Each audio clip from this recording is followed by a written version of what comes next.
నమస్తే అండి, welcome to public power. చాలా రోజుల తర్వాత మీ ముందుకు వచ్చాను జాతీయవాద భావజాలంతో. ఇక నుంచి ప్రతిరోజు కొత్త కొత్త విషయాల మీద మీకు రోజుకొక వీడియో చెప్తానని చెప్పేసి నేను మాటిస్తున్నాను. ఈరోజు జరిగినటువంటి సంఘటన జనవరి 29 కర్ణాటకలో బెంగళూరు గ్రామీణ సమీపంలో దొడ్డబల్లాపురం అనేటువంటి సమీపంలో DRDOకి సంబంధించినటువంటి వాళ్ళు కాకుండా మామూలుగా ప్రైవేట్ స్టార్టప్ సంస్థలు అన్నమాట. వీళ్ళు ఇండియన్ ఆర్మీకి సంబంధించినటువంటి డ్రోన్స్ సప్లై చేస్తూ ఉంటారన్నమాట. ఈ డ్రోన్స్ సప్లై చేసినప్పుడు ఆ డ్రోను గ్రామం మీద ఎగురుతూ వెళ్ళి అక్కడ దగ్గరలో ఉన్నటువంటి పంట పొలాల మీద పడింది. అక్కడ ఉన్నటువంటి స్థానిక ఇన్స్పెక్టర్ సాదిక్ పాషా ఇతను ప్రతిస్పందించినటువంటి తీరు మనం చూడాలి. దీని గురించి ఇంతవరకు ఏ న్యూస్ ఛానల్లో కూడా పెద్దగా చూపించలేదు. విషయం ఏంటంటే భారత సైన్యం కోసం స్వదేశీ పరిజ్ఞానంతో తయారవుతున్నటువంటి డ్రోన్లు గాల్లో ఎగరడం నేరమా? మీరు ఒకసారి ఆలోచించండి. శత్రువుల గుండెల్లో నిద్రపోయేటువంటి టెక్నాలజీని పరీక్షిస్తుంటే చట్టం పేరుతో అడ్డుకోవడం ఇది ఏమన్నా దేశభక్తా, లేకపోతే అంధత్వమా, లేకపోతే మతమౌఢ్యమా? అంటే ఏ విధమైనటువంటి భావజాలం అంటారు? దొడ్డబల్లాపూర్ సాక్షిగా దేశం నిర్ఘాంతపోయేటువంటి సంఘటన అన్నమాట ఇది. భారత సైన్యానికి డ్రోన్లు సరఫరా చేసేటువంటి new space research and technology సంస్థ అన్నమాట. అక్కడ ఉన్నటువంటి గ్రామం మీద ఎగిరింది, టెస్ట్ చేశారు. సాంకేతిక లోపంతో పక్కనే ఉన్నటువంటి పొలాల మీద ల్యాండ్ అయిందనమాట. దానికి అక్కడ దగ్గరలో ఉన్నటువంటి స్థానిక ఇన్స్పెక్టర్ సాదిక్ పాషా చేసినటువంటి హడావుడి అంతా ఇంత కాదు. ఒక డిఫెన్స్ సంస్థ MDని 6 గంటల పాటు ఇంటరాగేషన్ చేసి విచారించి రకరకాల మానసికమైనటువంటి వేదనకు గురి చేశారంటే దీన్ని ఏమనాలి? ఒక రాష్ట్ర స్థాయి అధికారికి ఇంత అత్యుత్సాహం ప్రదర్శించడం అవసరమా? దీని వెనకాల అర్థం ఏంటి?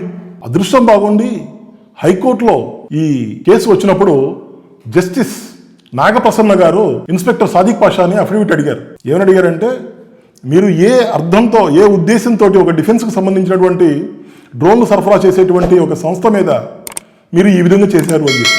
గతంలో DRDOకి సంబంధించినటువంటి తపస్ డ్రోన్ అని చెప్పేసి ఒక డ్రోన్ ఉంది. అది కూలిపోయినప్పుడు కూడా ఇంత పెద్ద రచ్చ జరగలేదు. అయితే ఈ ప్రైవేట్ డిఫెన్స్ సంస్థ విషయంలో ఎందుకు జరిగింది ఇది?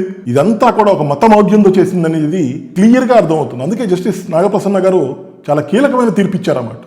దీని గురించి మీరు ఎక్స్ప్లెనేషన్ ఇవ్వండి అని చెప్పేసి ఒక అఫిడవిట్లు. పోలీస్ యూనిఫామ్కి మతం ఉండకూడదండి.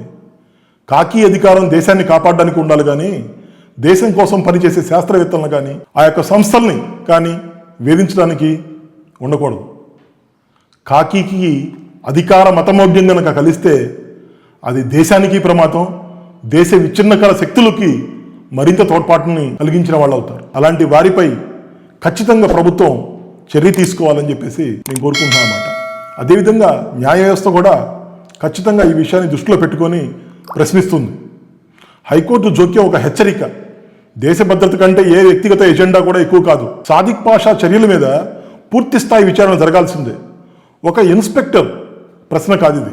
భారతదేశ సార్వభౌమాధికారం మరియు జాతీయ స్పృహ సంబంధించినటువంటి ప్రశ్న అన్నమాట. వందే మాతరం సాంగ్స్ గురించి కానీ, లేకపోతే నేషనల్ సెక్యూరిటీ అంటే జాతీయ భద్రతకు సంబంధించినటువంటి ఎన్నెన్నో విషయాల మీద మతమౌఢ్యంతో కూడుకున్నటువంటి కీలకమైనటువంటి విషయాలు, అవసరం లేని విషయాలు కూడా చర్చలుగా జరుగుతున్నాయి అన్నమాట. ఇది దేశ భద్రతకి ఎంతో ప్రమాదకరం. దీన్ని ఎప్పటికీ కూడా మనందరం ఖండించాల్సిందే అన్నమాట. ఇలాంటి సంఘటనలు మరోసారి జరగకుండా న్యాయ వ్యవస్థ కఠినంగా చర్యలు తీసుకోవాలని చెప్పేసి మనందరం కోరుకుందాం.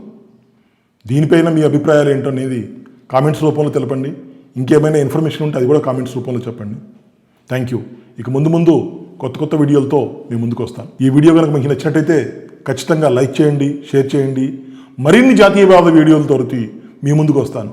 ఓన్లీ నేను చెప్పేది జాతీయవాద వీడియోలు మాత్రమే, ఏ రాజకీయ పార్టీకి మాత్రం కాదు. గుర్తుంచుకోండి. Thank you.